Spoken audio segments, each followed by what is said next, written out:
सूरज की किरणों में अमृत का वो प्रकाश, हर नई सुबह के साथ यीशु राजा है अब। अंधकार से जो लड़ती उसकी वाणी है आप, उसकी वाणी है आप, उसकी वाणी है आप। अमृत वाणी, अमृत वाणी, अमृत वाणी, अमृत वाणी, अमृत वाणी।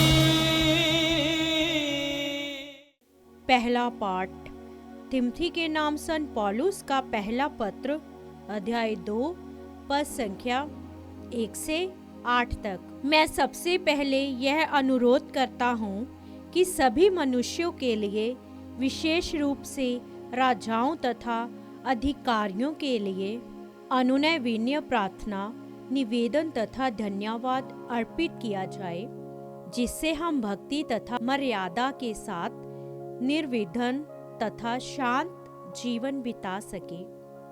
यह उचित भी है और हमारे मुक्तिदाता ईश्वर को प्रिय भी है, क्योंकि वह चाहता है कि सब मनुष्य मुक्ति प्राप्त करें और सत्य को जान जाए।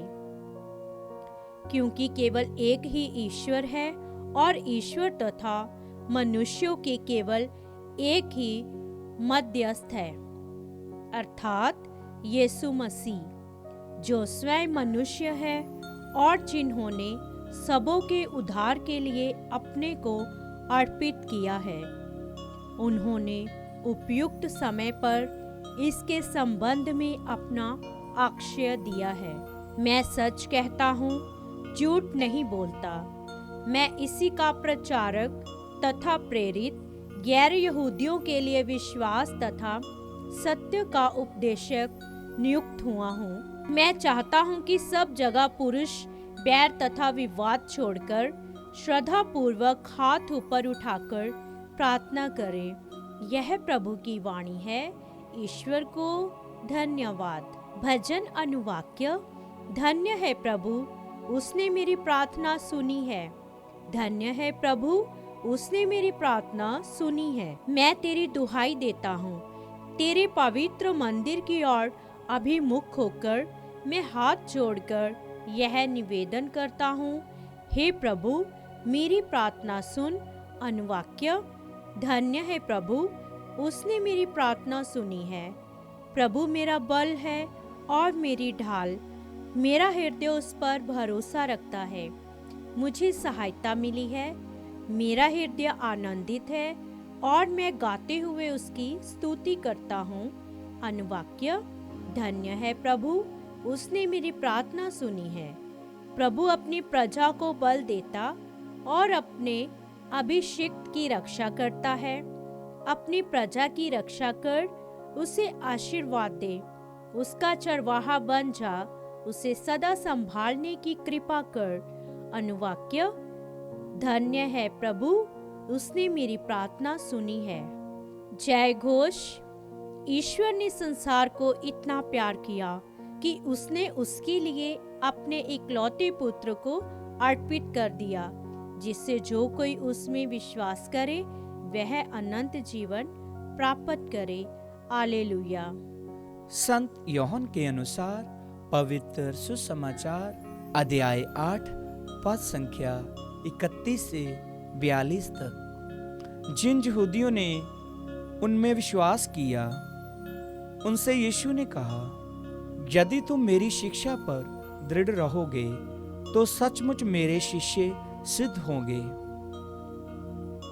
तुम सत्य को पहचान जाओगे और सत्य तुम्हें स्वतंत्र बना देगा। उन्होंने उत्तर दिया, हम इब्राहिम की संतान हैं, हम कभी किसी के दास नहीं रहे। आप ये क्या कहते हैं, तुम स्वतंत्र हो जाओगे? यीशु ने उनसे कहा, मैं तुमसे कह देता हूँ, जो पाप करता है वह पाप का दास है, और दास सदा घर में नहीं रहता, पुत्र सदा रहता है। इसलिए यदि पुत्र तुम्हें स्वतंत्र बना देगा तो तुम सचमुच स्वतंत्र रहोगे। मैं जानता हूं कि तुम लोग इब्राहिम की संतान हो, फिर भी तुम मुझे मार डालने की ताक में रहते हो, क्योंकि मेरी शिक्षा तुम्हारे हृदय में घर नहीं कर सकी। मैंने अपने पिता के यहाँ जो देखा है वही कहता हूँ, और तुम लोगों ने अपने पिता के यहाँ जो सीखा है वही करते हो। उन्होंने उत्तर दिया, इब्राहिम हमारे पिता है।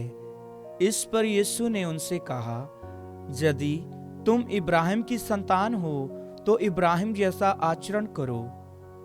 अब तो तुम मुझे इसलिए मार डालने की ताक में रहते हो कि मैंने जो सत्य ईश्वर से सुना है वह तुम लोगों को बता दिया है।